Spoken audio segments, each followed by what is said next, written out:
mighty nation arose on the borderlands between Europe and Asia. A land called Russia. A dynasty of Viking princes would lift Russia to greatness. The greatest of their line, Tsar Ivan the Terrible, would cast Russia into chaos. Out of the ashes would rise a giant, a new Russian empire, and the man who created it, sailor, soldier, carpenter, Tsar, Peter the Great.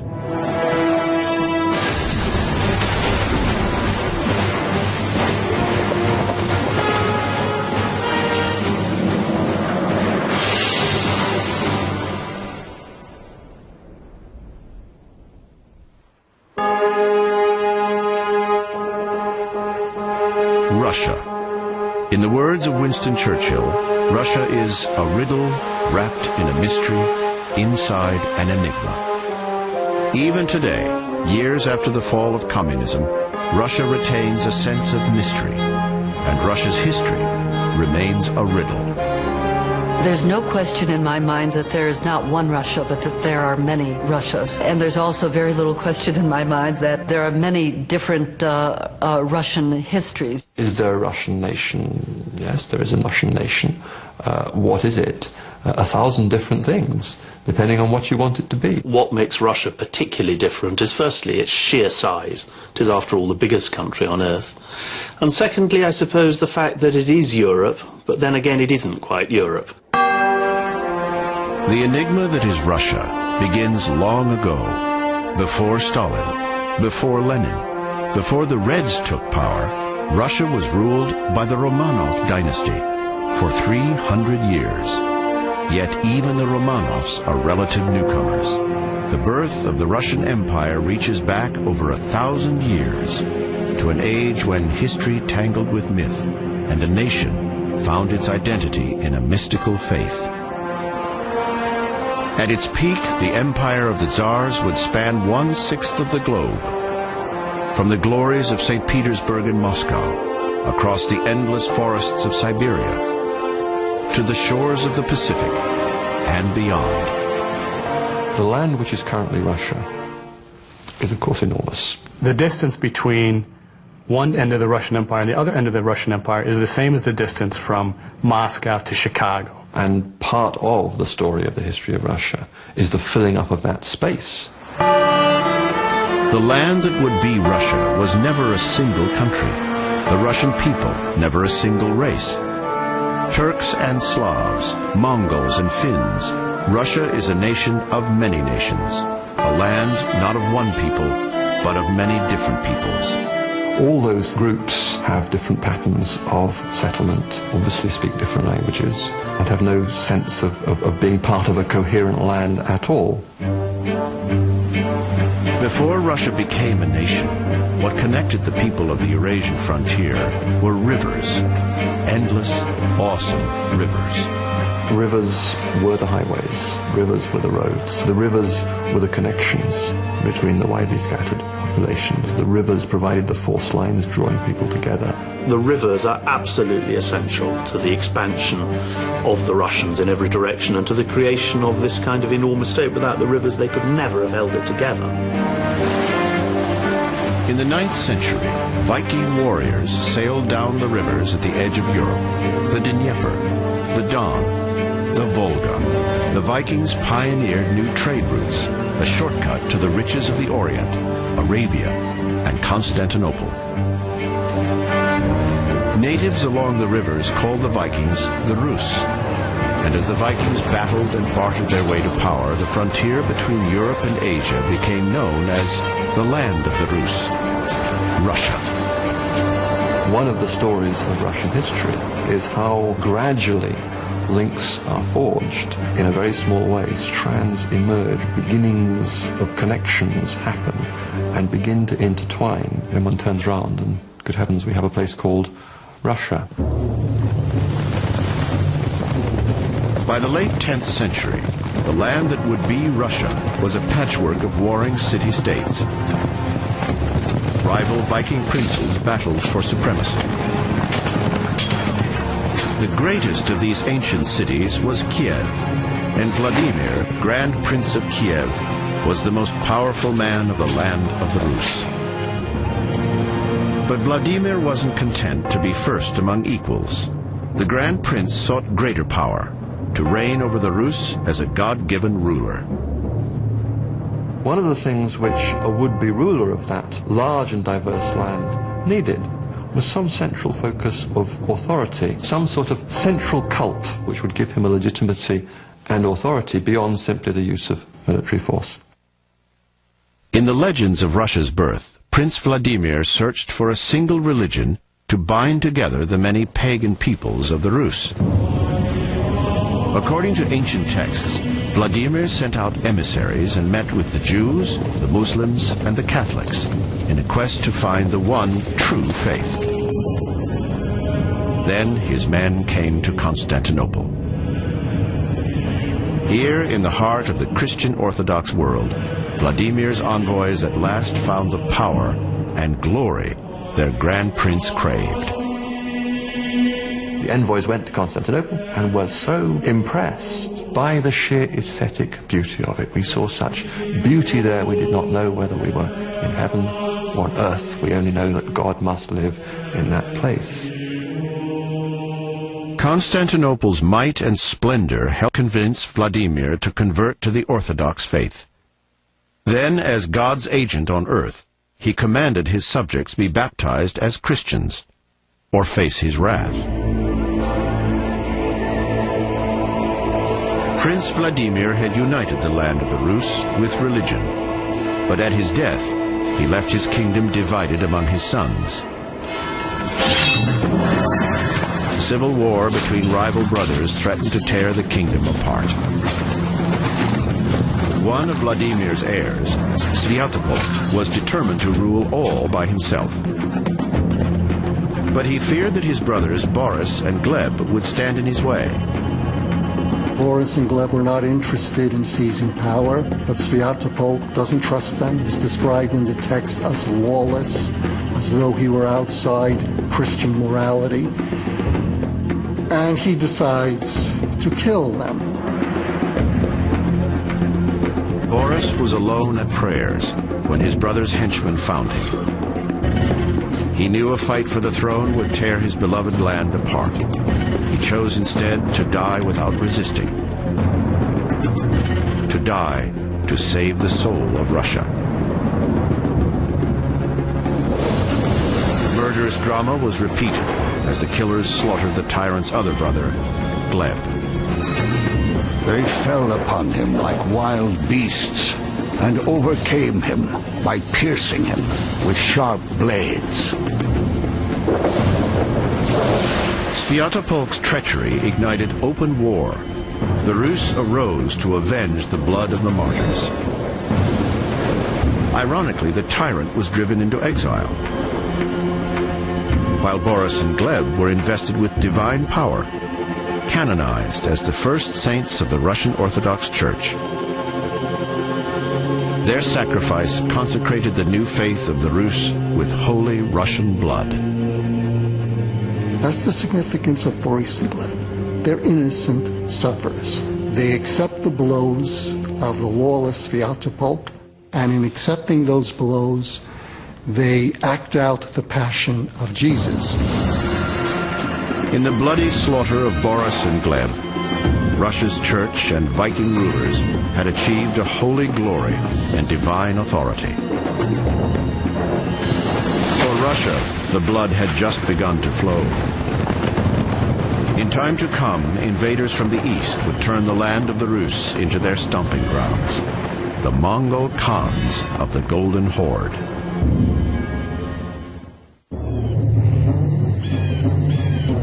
In the year 1237, having conquered the eastern world, the Mongol horde, the sons of Genghis Khan, unleashed their fury on the west and the land of the Rus.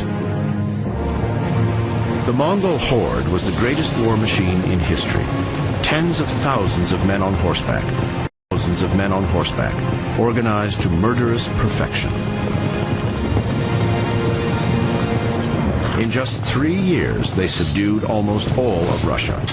In over 1,000 years of history, only the Mongols would ever accomplish that feat. They came in huge numbers. They came prepared for long-distance campaigns. Their campaigns would normally have between maybe 50,000 to 100,000, and if we're to believe some sources, well in excess of 100,000 soldiers.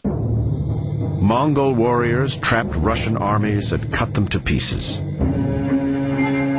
They captured Russian princes and held them hostage. They torched Russian cities and left them in ruins. In 1240, the Mongols' leader, Batu Khan, the grandson of Genghis Khan, laid siege to the soul of ancient Russia, the city of Kiev. His messengers sent a warning. If you surrender to me, you will be forgiven. If you resist, you will suffer greatly and perish cruelly. Kiev chose death. Refusing to submit to the invaders, the greatest city in the land of the Rus was reduced to a smoldering ruin. Some accounts claim that when the Mongols rode on to the west, they left Russia littered with the skulls of the dead. So began the reign of the Golden Horde. It would last for 2.5 centuries. The Mongols are going to create the largest contiguous land empire the world has ever known. They saw as almost part of their birthright, as almost part of their divine right, that they ought to rule as much of the world as possible. The leaders of the horde were Mongol warriors. Their soldiers were Eastern Turkic tribes. In time, the Russians would call them all Tatars. Yet the Tatars never sought to occupy Russia, only to dominate it through tribute and terror. Their use of horror had been honed in the conquest of Asia. There are a number of instances where the Mongols in Central Asia would lead out parts of the population onto an open plain where they would systematically kill the population, sometimes decapitate them. Murderous Mongol yoke reduced the princes of Russia to underlings. To hold on to his throne, a prince came to the court of the Tatar Khan, literally cap in hand, to feed the horses of his overlords. After his humiliation, he would pay the Khan a lavish tribute, the price of princely power. So long as the Mongols got what they wanted, so long as they got the money and men which they required, then that was fine. They were not interested in any more. They were not interested in settling in Russia particularly. They were interested in what they could extract. It was a parasitic existence, but it's not in the parasite's interest to kill the host. The Tatar Khan would choose one prince to rule the Rus in his stead.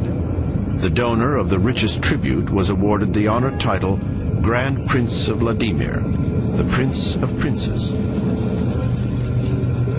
Brother fought brother as rival Russian noblemen competed for the prize. The Mongols had divided the Rus. Only a united people would be strong enough to resist their rule. Over time, the lords of one city learned to hold the Mongols' favor, even though their city was an upstart, barely a century old. The city of Moscow. Moscow was founded as an isolated river outpost in the 12th century. But by the 1300s, Moscow was a growing city built around a great fortress, her Kremlin. In 1325, Moscow's prince, Ivan I, cut a deal with the Mongols. Ivan would collect tribute for the Khan not just from Moscow, but from all nearby lands as well. His role as taxman soon won Ivan the nickname Kalita, moneybags. Moscow learned to use the Mongols well. The Muscovite princes over time will come to monopolize the title to the Grand Prince of Vladimir. And they could not do that without Mongol support. As Moscow grew, of course, it had more money than anyone else, and it could assume military leadership of the Russian principalities, of which there were, 50 or probably more. Yet as their power grew, Moscow's princes chafed under the grip of the Khan. Over time, the Muscovites acquired the resources to build an army and turn against Russia's oppressors. In 1380, Dmitri, Moscow's new Grand Prince, rallied over 50,000 warriors from across the land. On the banks of the River Don, Prince Dmitri led Russia into battle for freedom from the Mongol horde. They swept into battle like two powerful storms, their weapons glittering like lightning. Blood flowed down the valley and mixed with the River Don. Tens of thousands died. Prince Dmitri himself was pulled near dead from beneath a pile of corpses. The prince survived.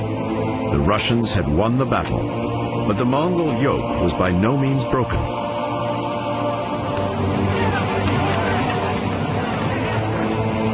100 years of struggle for freedom had only just begun.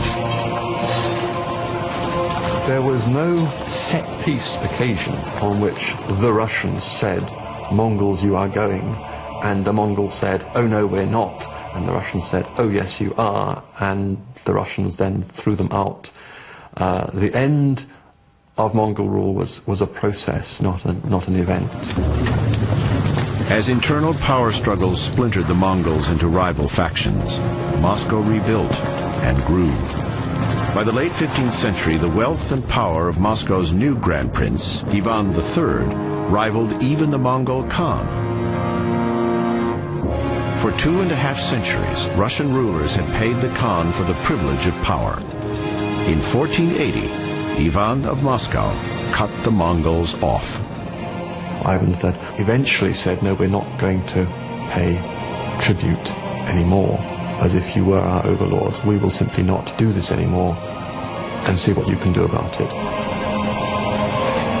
Faced with a united Russian front, the Tatar armies could no longer dominate the battlefield, or the Rus. The Mongol Khan abandoned control of Russia to Moscow and her Grand Prince. Prince Ivan III had united the Russians under the banner of Muscovy and beaten back the Mongol horde. Soon Ivan would take a new title for himself, Tsar, absolute imperial ruler of all the Russians.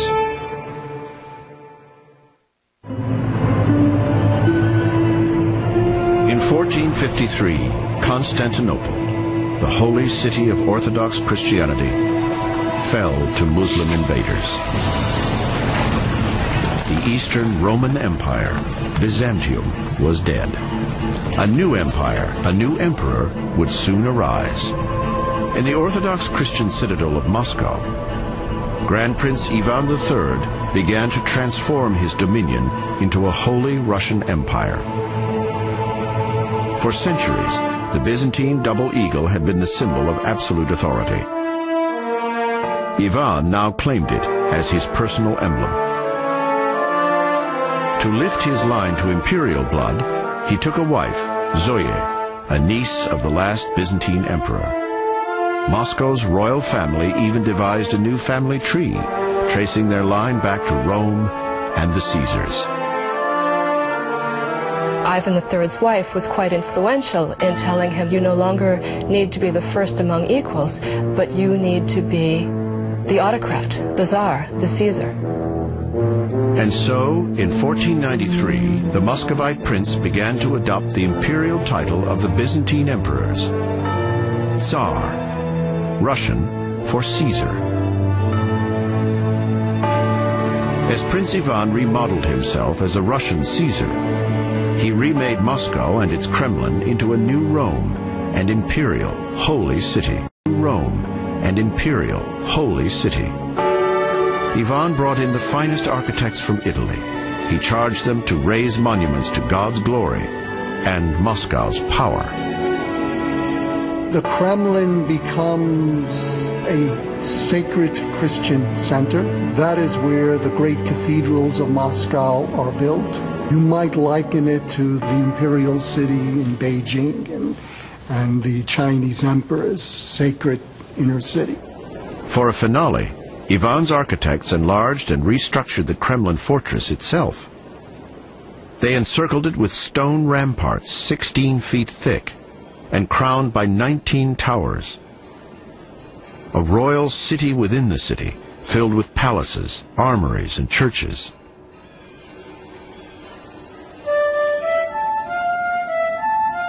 In the endless lands outside Moscow, Ivan the Great also began to change the rules of life for Russia's rural majority.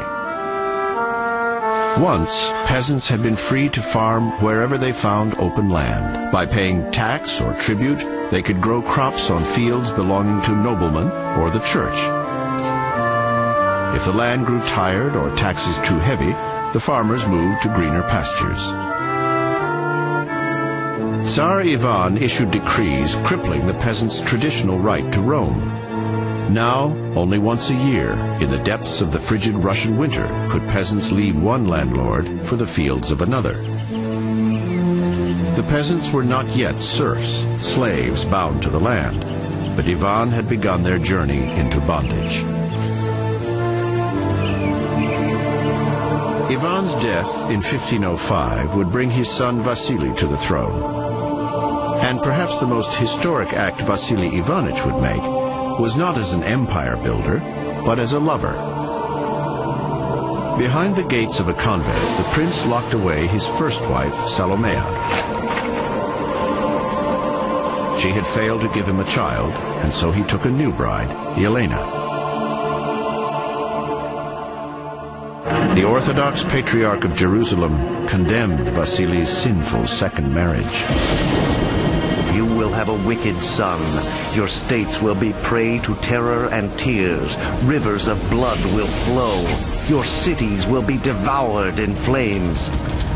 The patriarch's fearful prophecy would prove all too true. August 25th, 1530. The omens were awesome at the birth of Prince Vasily's son. Legend says the sky split open and lightning struck the Kremlin. The night Ivan IV, heir to the Russian throne, was born.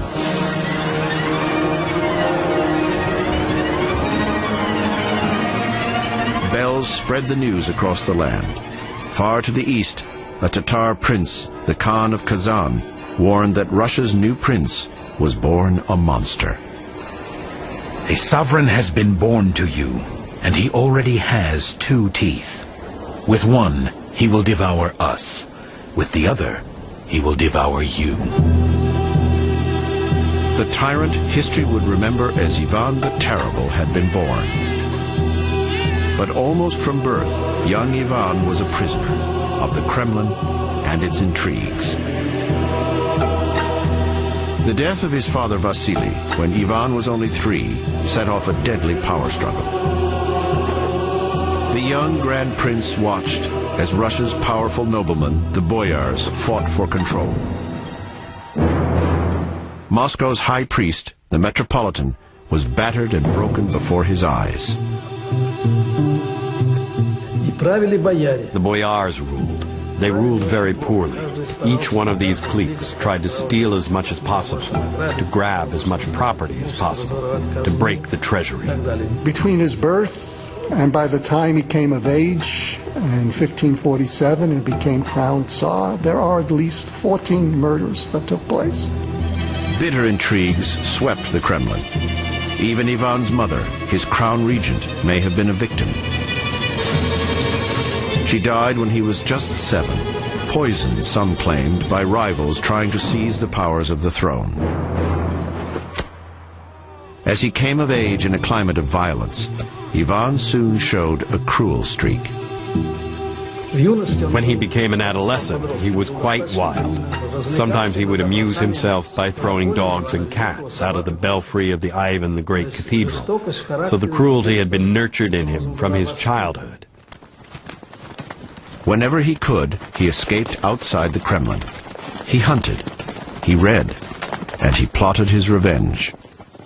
According to some accounts, it was at a Christmas banquet in 1543 that the 13-year-old prince made his first deadly play for power. His rival boyars gorged themselves. The young Prince Ivan stood up and accused the powerful Shuisky family and others of treachery. "You have all conspired to steal my throne," the boy said. "But I will be satisfied if one among you, Prince Andrei Shuisky, is punished." He had a kennel and he kept dogs. And one time, when Andrei Shuisky was walking in the Kremlin, Ivan told the kennel master to sick the dogs on him. And the dogs ripped Prince Shuisky apart. Shuisky's death was Ivan's warning to boyars who dared usurp his powers. If wearing the crown called for terror, Ivan was ready to reign with a ruthless hand, even if it called for blood.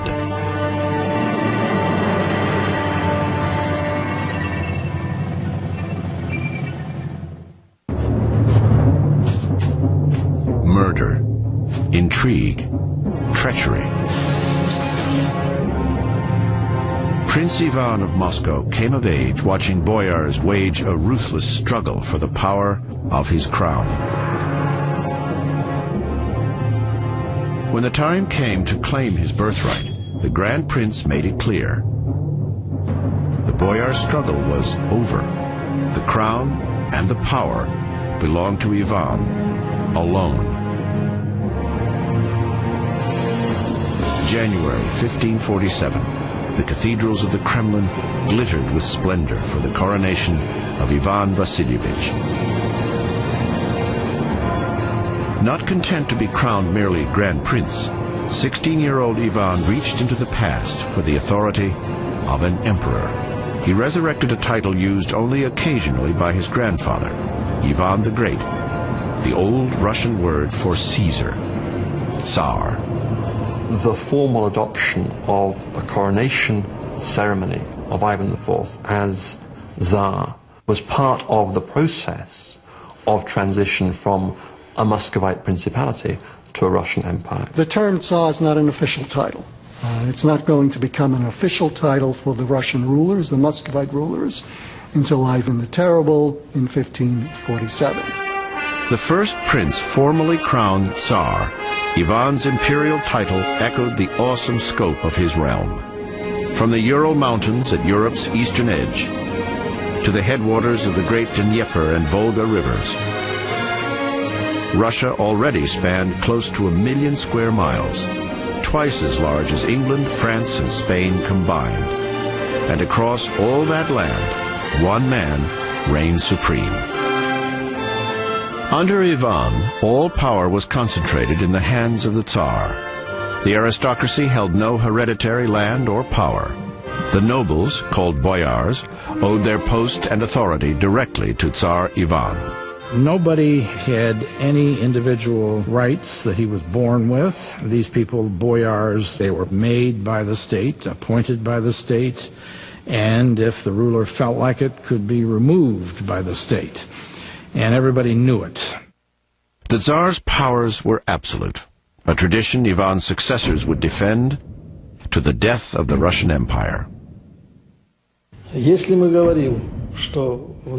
If we are to say that our people still, to this day, have some affinity for the monarchy, the foundation for this was laid by Ivan the Terrible. He preached the ideology of autocracy. Even with all Russia at his command, Ivan wanted more. He dispatched armies to expand his dominion, east and west. Under its new Tsar, the land commonly called Muscovy would become a nation of nations, a true empire. Usually when one talks about empire, one talks about absorbing other kingdoms and making them part of one's own dominion. And that's what Russia really did for part of one's own dominion. And that's what Russia really did for the first time in the mid-16th century.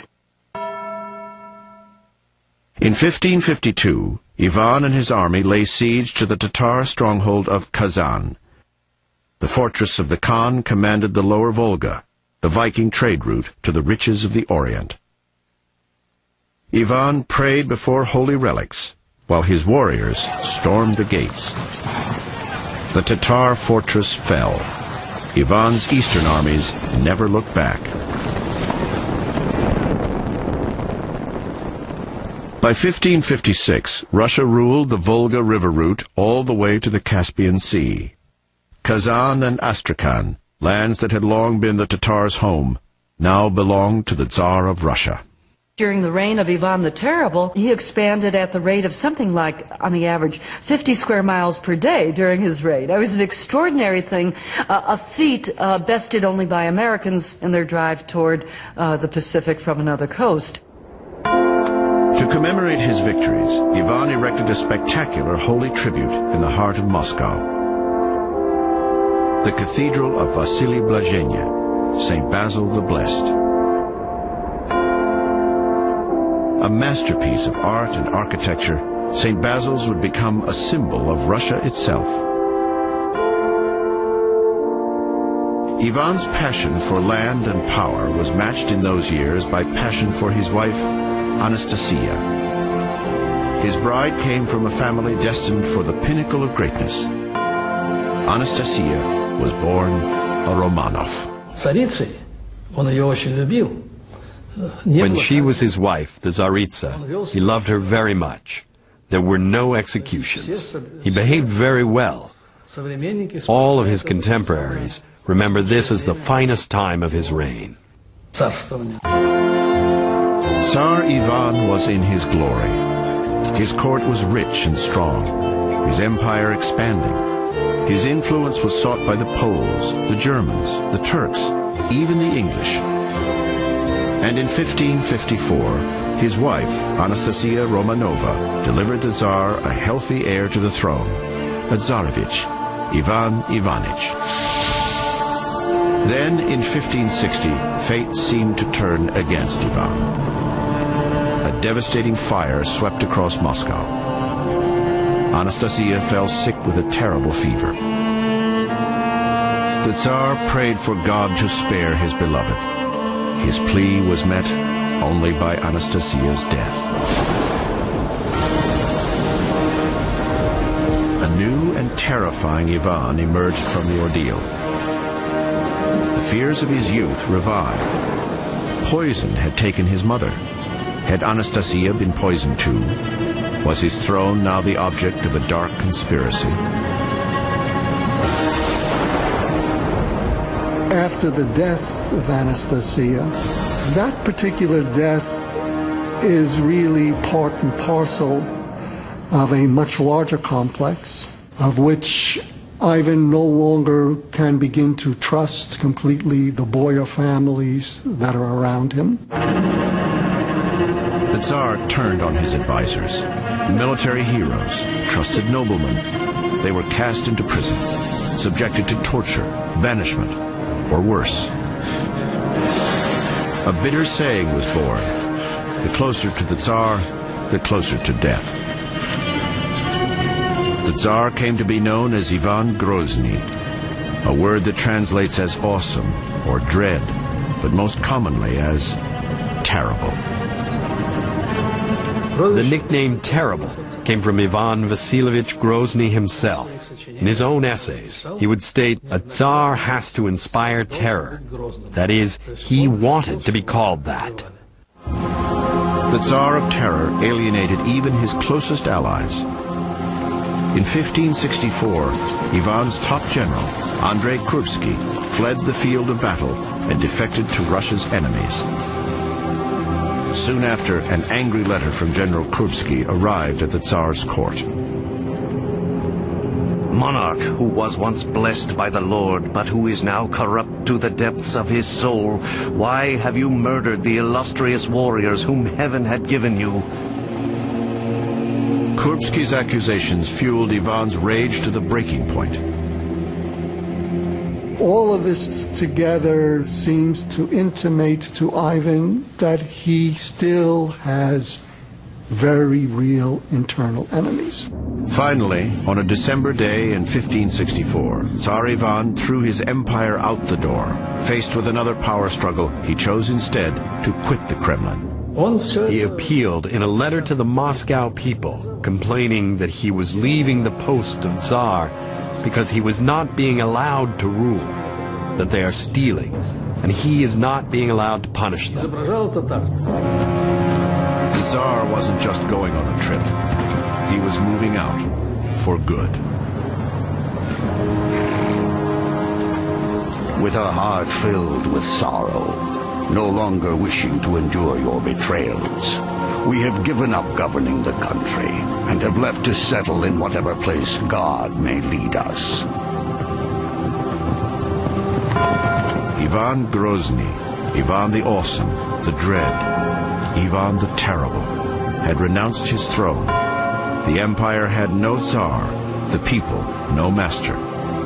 Russia was lost in the snows of a dreadful winter.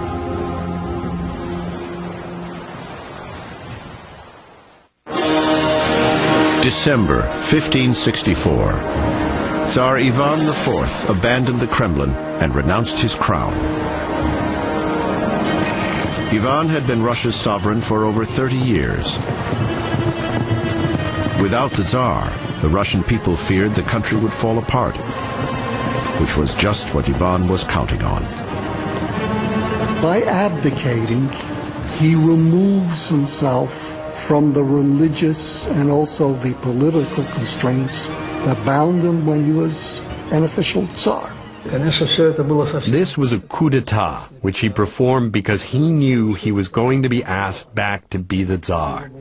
He knew that the mood of the people was against the boyars, especially the people in Moscow. The people came to him and they said in one of the classic Russian phrases, something to the effect that sheep cannot be without a shepherd.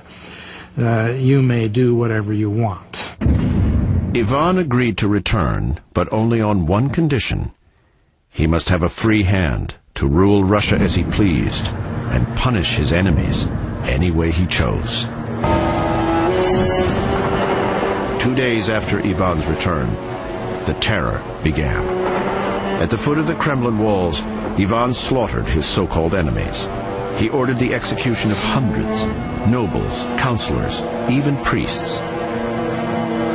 They had opposed his wars, denied his taxes, questioned his sanity. They paid with their lands and their lives. To crush all opposition, the Tsar unleashed his own private army, the Oprichniki, 6,000 murderous thugs. They were cloaked in black and free to slaughter any who questioned Ivan's dark disorder. These were people recruited from some dregs of society who could ride a horse, and these people put a death's head on the pommel of their horse and would go around terrorizing the population. In a distinctly Russian version of the Spanish Inquisition, Ivan's Oprichniki spread a reign of holy terror.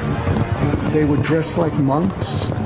They would act as though they were in some kind of quasi-monastery. And yet at the same time, they would be engaged in terrible killings. They would be engaged in terrible tortures. Tsar Ivan himself, it is said, developed a connoisseur's appreciation for torture.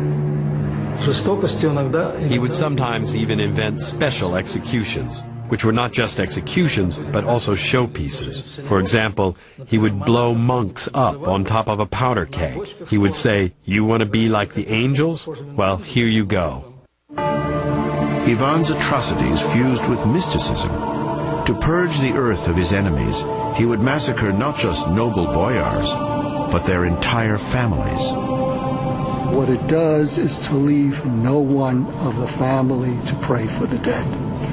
And by leaving no one to pray for the dead, it's as though Ivan was stretching his power into. And by leaving no one to pray for the dead, it's as though Ivan was stretching his power into God's world, into the heavens or perhaps into hell. As his crusade of terror swept the land, only madmen, or the most devout, dared to challenge the Tsar. As Ivan approached the city of Pskov, this holy man, this holy fool, came up before Ivan and offered him some raw meat dripping with blood. And Ivan said, "I do not eat meat during Lent." And the holy fool said, "But you drink Christian blood." For nearly 8 years, the Tsar waged war on his own people. When Russia's real enemies attacked, the nation was too weak to resist. In 1571, Russia's age-old nemesis, the Tatars, capitalized on Ivan's terror. Tatar warriors swept north out of the Crimea and sacked Moscow. Flame engulfed the wooden metropolis. In 3 hours, the city burned to the ground. Over 60,000 people died in a day. In the aftermath of the Holocaust, Ivan's madness seemed to burn out.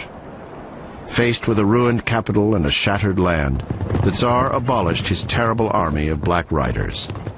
But the damage had already been done. The brutality of the Oprichniki, coupled with disaster and disease in years to come, would devastate the heart of Muscovy. If we are to believe the statistics that have survived, some of the areas of Muscovy are 50%, 60%. Some of them are 80 and 90% depopulated. Still, Ivan's fiery passions were far from spent. Since the death of his first wife, Anastasia, he had married so many times the Orthodox Church would no longer bless the ceremony. Ivan's amorous intentions even extended to England's royal court. He actually investigates the possibility of a marriage proposal to Mary of Hastings, who was a lady-in-waiting in Elizabeth's court, and who is related to Elizabeth herself. And this, too, would have made for a rather strange juxtaposition, Moscow and London, in the age of Shakespeare. The Tsar had no need of a wife to breed an heir. The succession was assured. Ivan's eldest son, the Tsarevich, shared his father's lust for knowledge and power. Some say even for torture. But on a November evening in 1581, Ivan's terrible passions devoured his joy. The Tsar had never been happy with his son's choice for a bride. This night, disapproval boiled over into bloodshed. Ivan was furious at the dress of his daughter-in-law and was furious at the way she behaved towards him, which he took to be as a sign of disrespect, and possibly may have begun to manhandle her. Shocked, Ivan's son and heir turned on his father. The Tsar responded in fury. Blind with rage, Ivan struck out with his heavy iron staff. The Tsarevich, the son of his great love, Anastasia, struck dead by Ivan himself.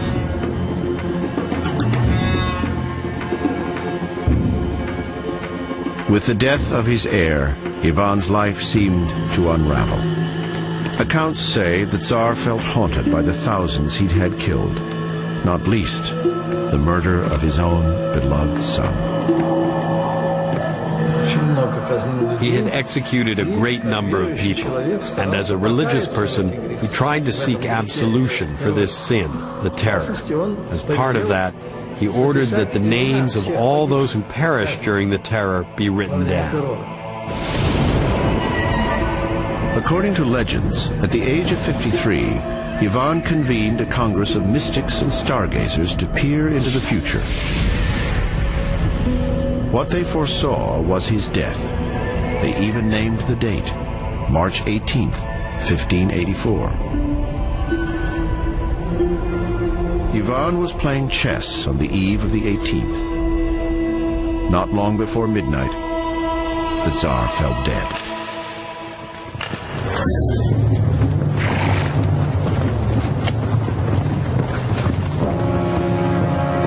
Tsar Ivan Ivan the Terrible had raised Muscovy from a kingdom to an empire. But Ivan's very own brutality had destroyed the son and heir he had raised to lead Russia after his death. Ivan had shattered a royal line that stretched back over 7 centuries, and the empire he had worked so hard to build hurtled into chaos.